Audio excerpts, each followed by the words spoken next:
Hey everybody, this is Anthony from Into the Darkroom, and I'm going to show you how to take this layout and convert all the content and images into your own content and images. The beauty of this layout is we've already done all the site structure. So all your navigation's put in, all your page structure's built, so you can see like the home page has all the structure built in there. And all we're doing is we're swapping out images, text, and links. So I'm going to show you all the basics you can get through doing that.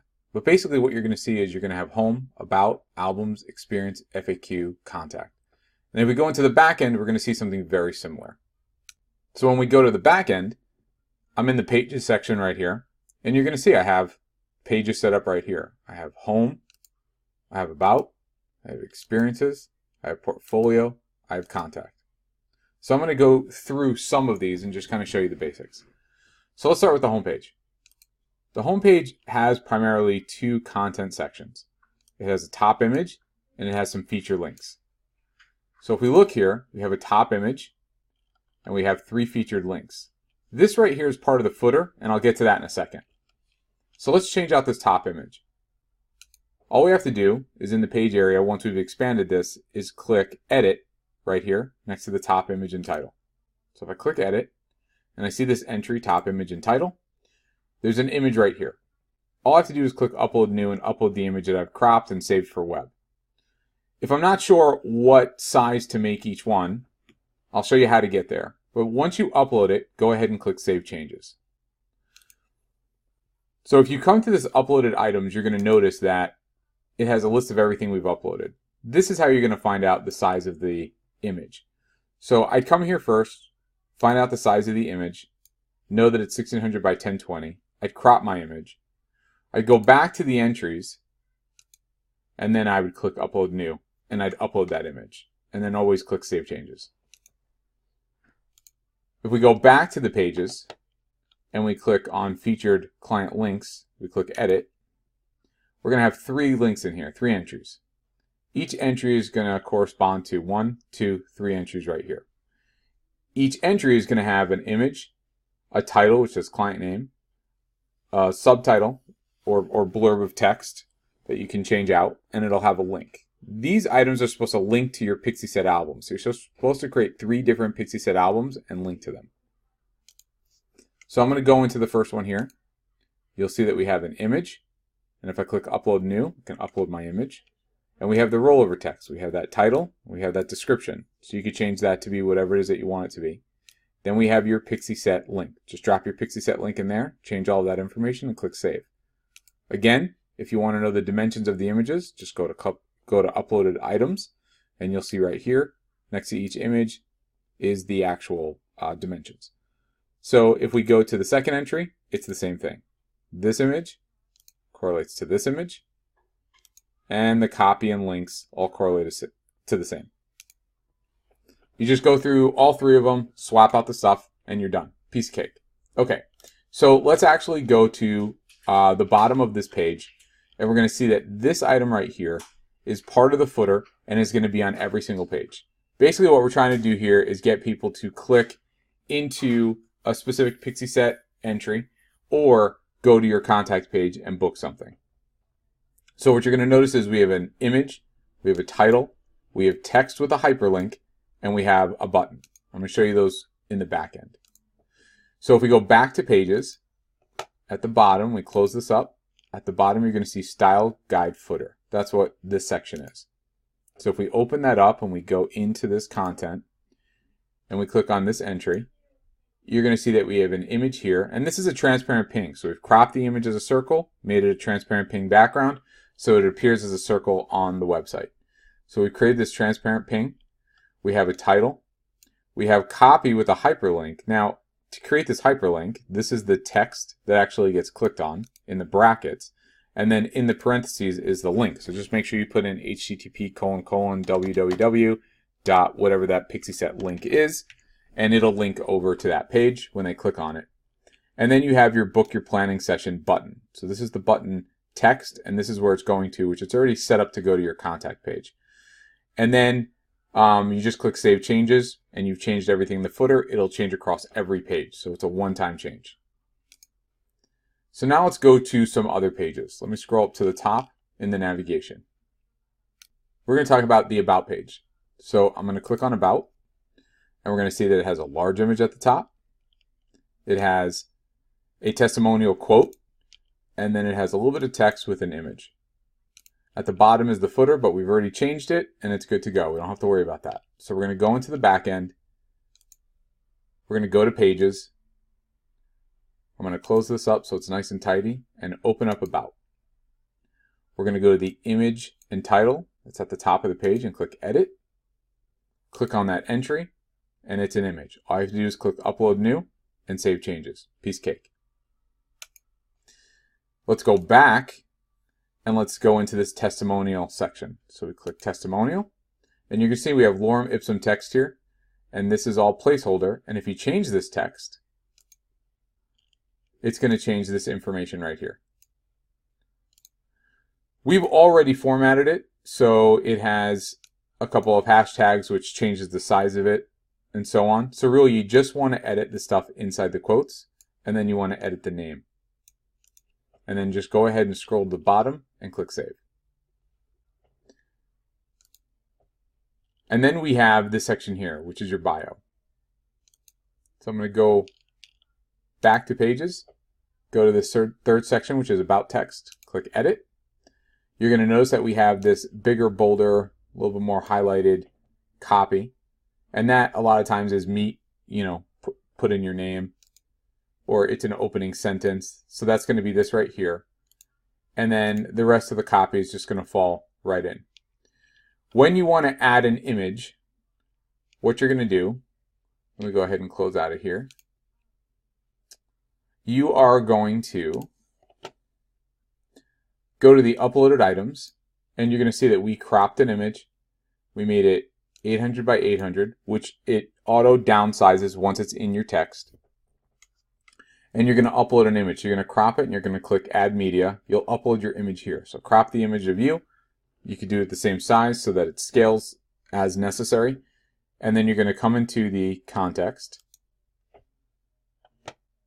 And what you're going to do is you're going to change, you're going to put just like a little hyphen. You're going to highlight that hyphen, and you're going to click this Insert Image. When you click Insert Image, it's going to ask you to choose from an image that you've already uploaded. And right now I have an image that's in there. You'll pick something else, the one that you uploaded, and you'll click Save. And then what it's going to do is it's going to look something like this. Once it looks like this little hyphen will be in these little brackets. You can just go ahead and delete that little hyphen, and the image will populate within the text, and it'll auto scale to fit. And then all you have to do is click Save at the bottom, and your image and your text will be saved. Cancel that. So now let's go and look at another page. Let's look at albums. The album page has an image at the top, just like all of our other pages. We also have a testimonial link, and or a testimonial quote, which works the same way that it works on the other pages. And then we have these album links right in here. So if I were to click on one of these, it opens up a specific album. And if I click through, you'll see multiple images. And if I click on this one, it'll do the same thing. So go through multiple images. So we're going to focus on changing out these right here. I'm going to show you how that works. These items you already know how to do. So we're going to go into the back end. We're going to find the portfolio section.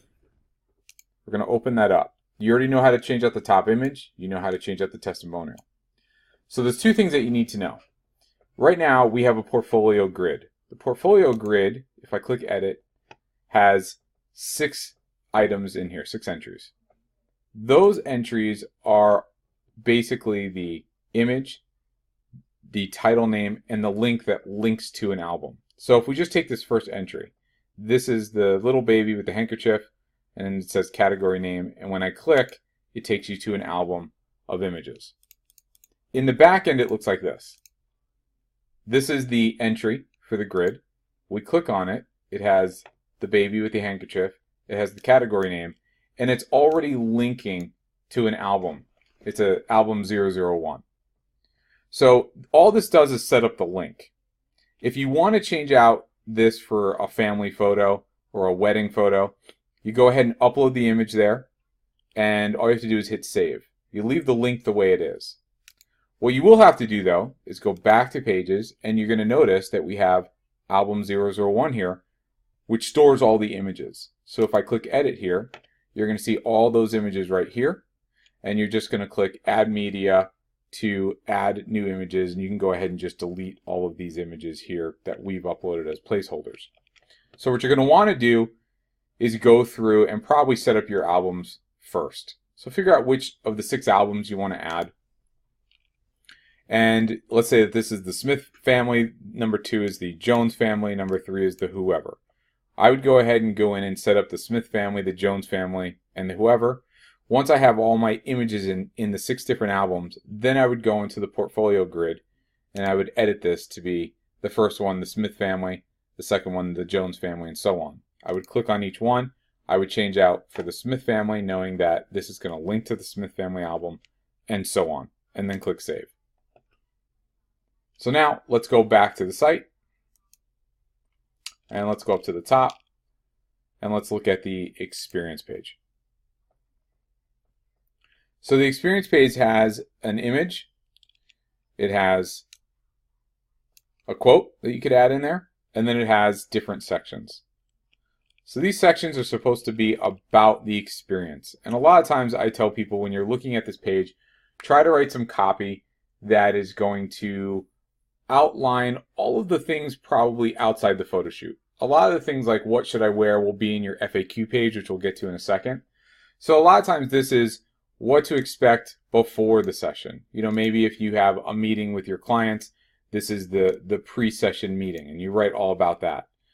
Maybe this one is what to expect after the session. So after the session, maybe they're going to get additional links that they can go look at to pick out their images and so on. And then maybe the next step is for them to order the images. Maybe they come into your studio, maybe they don't. Whatever it is, you want to start to outline what's to be expected. A lot of times you'll put in things here like, you know, it's going to be 2 weeks after the session that I'm going to send you the first link with a couple teaser images. 5 weeks after that, you're going to get all the images to choose from. You want to start to create the expectation. So when somebody's reading, they're already understanding what the process is. So we already know how to change out the big image at the top. We know how to change out the quote. We want to change out these 3 items. So if I go to the back end, I go back to Pages, I close up this portfolio, and I go into the experience. There's the top image, the testimonial. We already know how to do that. We're going to go into the experience details. I'm going to click edit, and there's going to be 3 items. I have them listed here as prices, experience, and other. You could do it any way you want. But this prices one, this first one, is going to be this item right here, image, title, text. So we're going to have an image that we're going to replace, a title that we're going to replace, and text that we're going to replace. It's that easy. Once you do that, you just click save. I also recommend that you write text about the same amount. So try to write the same amount of text for each one. It just kind of keeps it nice and uniform. So you don't have an 8-page essay on this one and a 1-word sentence on this one. You want to try and keep it, you know, broken up to about the same. It just looks nice graphically. Then all you have to do is go back. So let me cancel this out and go through each one of these, 1, 2, and 3, and change out the image, copy, and you're done, and save it. Let's go up to the FAQ. Again, we have with the FAQ, we have the header image, we have the quote, and then we have 9 different questions and answers. So I'm going to show you how to change out these questions and answers. If we go into the back end, we go back to Pages, we close this up, open up the FAQ, we have the top image, which you know how to do, testimonial, which you know how to do, and now the FAQ. I'm going to click edit, and I have 9 entries. These 9 entries correlate to the 9 entries you just saw. To edit the first one, you simply click on the 1, you have a question that you'll put in the subtitle area, and an answer that you'll put in a blurb, and that'll correlate to this first one right here.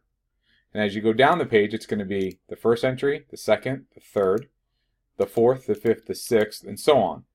And all you have to do is go through each entry, 1, 2, 3, all the way through 9, and just swap all of those out. And the last page is the contact page. So when I click contact, we have a header image at the top. We have a testimonial option right here. And right now we have a default contact form. But what you're going to want to do is you're going to want to add copy from your MailChimp. So you're going to create a form in MailChimp, and it's going to give you an embed code. And that embed code is going to be embedded in the back end. So I'm going to go into the back end and show you that. So as we go back to pages, I'm going to close this up, and I'm going to open up the contact page. We have the top image with the testimonial. Right now we have the contact form, and that's what's highlighted. I'm gonna de-highlight that so it can't be seen anymore, and I'm going to click on this MailChimp. This is if I want to use MailChimp. I'm going to click Edit. So this button right here means that it's going to be visible. I'm going to click Edit to edit this, and all I'm going to do is take my embed code and I'm going to paste it right in here. Now, how to create this form and this embed code is in Amy's program, so you'll be able to figure that out. So once you get that, you just drop it right here and you're done. And then you click Save. And then what's going to happen is when you go to the contact, you're not going to see this. You're going to see your MailChimp form. So when somebody opts in, you're going to be able to do a little bit of additional tracking and have a better understanding of who they are and be able to market to them. So let me show you a couple of small items that you're going to want to pay attention to. We do have some social media links and your telephone number down here. That's something that you're going to want to put in addition to this copyright. So I'm going to show you where that is. So we go into the back end and we go into the Setup tab. What you're going to see is your copyright information right here, which is the footer to the left. So you can just change that up. We have your information right here for your phone number. And then this item says social icons. All that does is it's a little bit of code that tells it to bring in your social links. So once you change up that information, all you have to do is change up, you leave this alone, the social icons alone. You change up your phone number, you change up your copyright. You come to the bottom and you click Save. You are going to then go to the top and you're going to go to social icons. And in the social icons, you're going to put your Facebook link, whatever it is, your Instagram link, and whatever other links you use, and you're going to click Save.